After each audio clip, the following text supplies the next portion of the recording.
Welcome to the Rugby Obsession Deep Dive. Today we're plunging into, well, one of the most compelling stories in rugby right now. The Australian Wallabies and their campaign in the upcoming 2025 Rugby Championship. Our mission today is really to cut through all the noise, all the speculation, and unpack what's truly ahead for them. We're focusing on a key preview article, one that offers some frankly surprising insights into their future, especially their bid to finally break free from that unwanted three-peat of finishing last. We're going to pull out the most important bits of info, give you a clear and importantly positive picture of the path emerging for the Wallabies. But hang on, before we dive right in, make sure you hit subscribe for a rugby obsession. You don't want to miss any of our deep dives into the rugby world. It's definitely a story with, well, plenty of layers. Past struggles, yes, but also some genuine signs of renewal. And when we talk about this unwanted three-peat, that's not just, a statistic.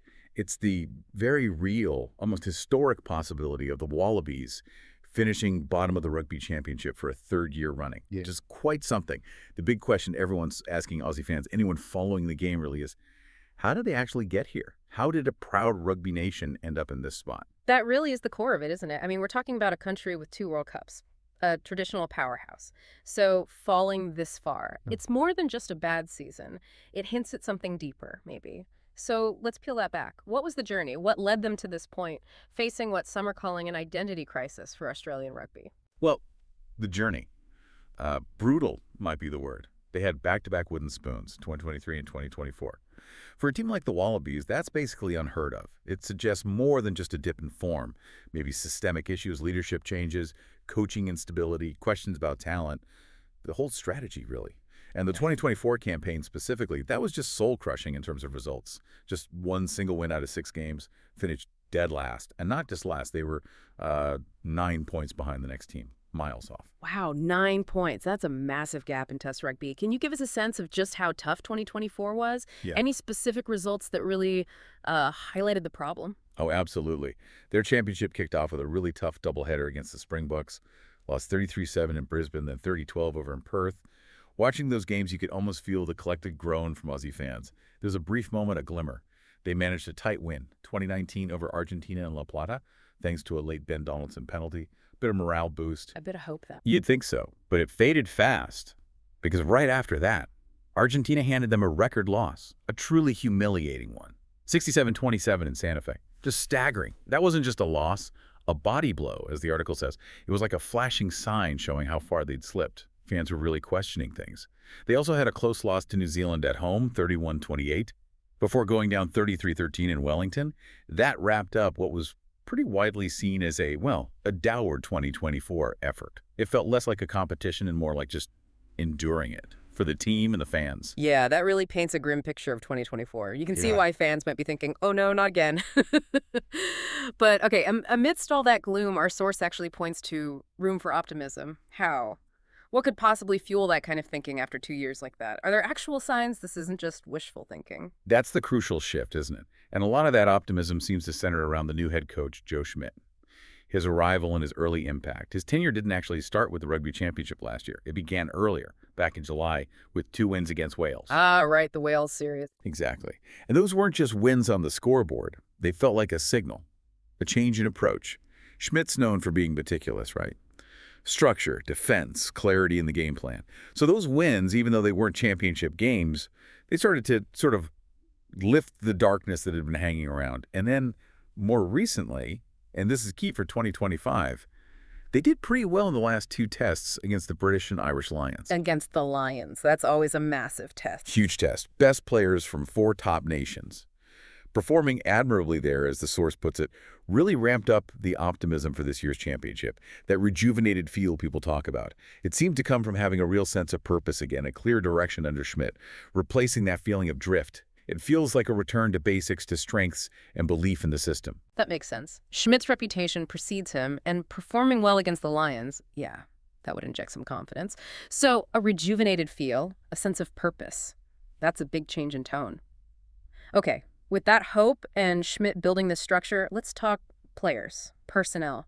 Who are the key figures from that Lions series who really stepped up? The ones who'll be vital for carrying this momentum into the 2025 Rugby Championship. Yeah, the Lions series definitely spotlighted some real strengths in the squad. More positives than negatives came out of it, individually speaking. And 2 names immediately jump out.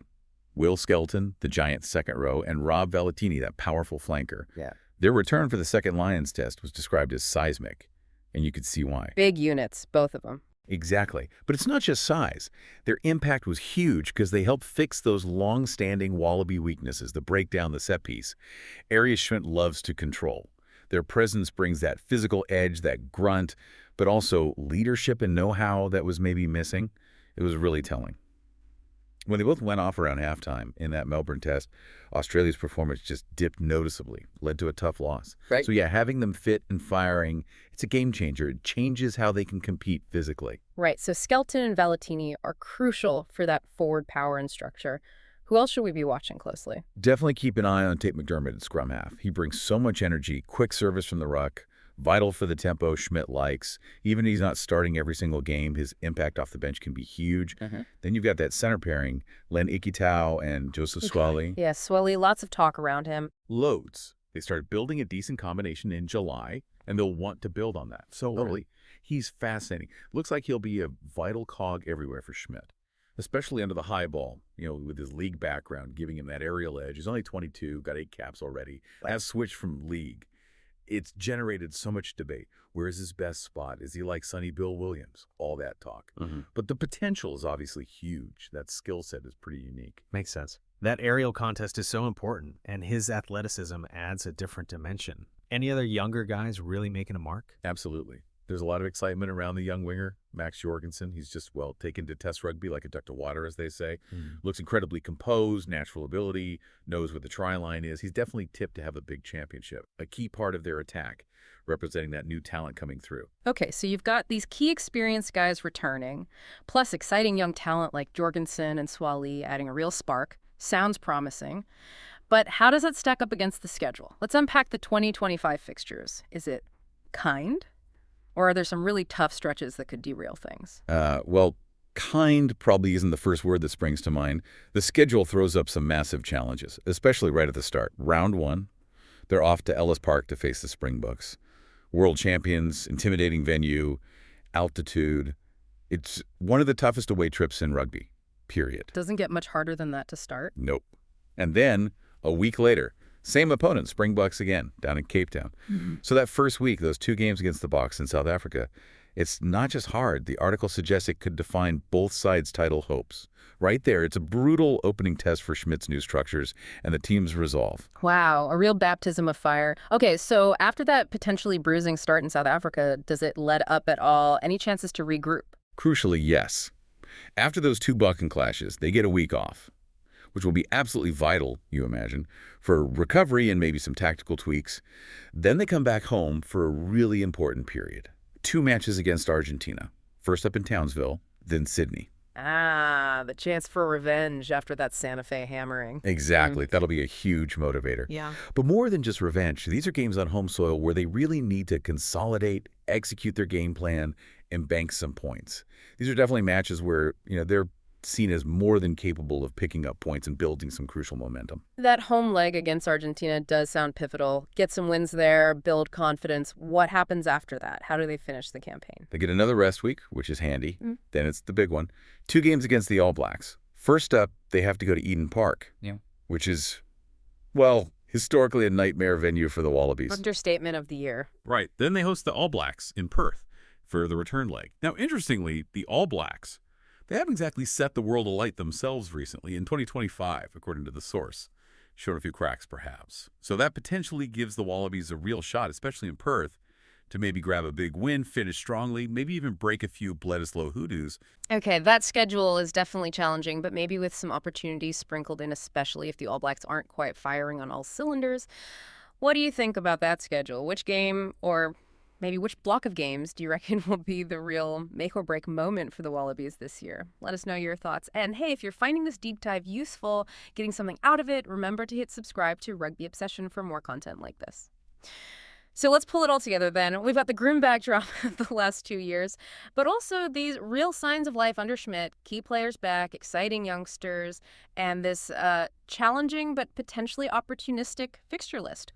What's the bottom line? What's the prediction for the Wallabies in 2025? Where does our source see them finishing? Well, after weighing everything up the dismal past, the positive signs, the coaching impact, the player factors, the schedule analysis, the article we're digging into is actually pretty clear and surprisingly upbeat.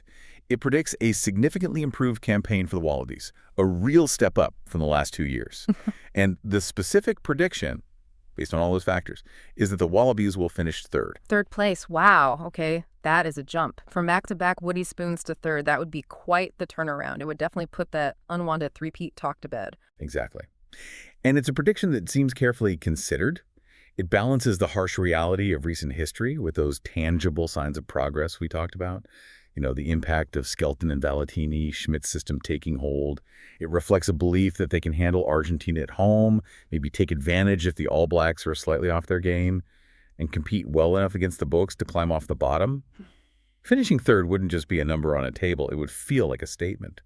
Proof that maybe, just maybe, the foundations for a more competitive era are finally being laid down.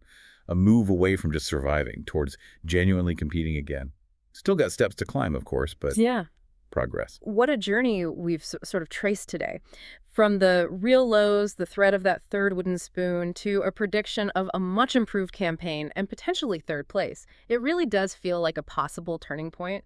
And maybe that leaves us with a final thought for you, the listener, to mull over as we wrap this up. Given this analysis, given the prediction of third place, what would that actually mean for Australian rugby long-term under Joe Schmidt? Would third place confirm that this new era is real, that the progress is sustainable, maybe set a platform for the next World Cup cycle? Or is it just the first step? A necessary step, sure, but still part of a much longer road back to being consistently among the world's elite. What do you reckon? Thank you for listening to this Rugby Obsession deep dive. We've certainly enjoyed digging into the Wallabies prospects with you, and we look forward to you joining us for our next episode. And please, don't forget to subscribe to Rugby Obsession to keep up with all our deep dives into the fascinating world of rugby.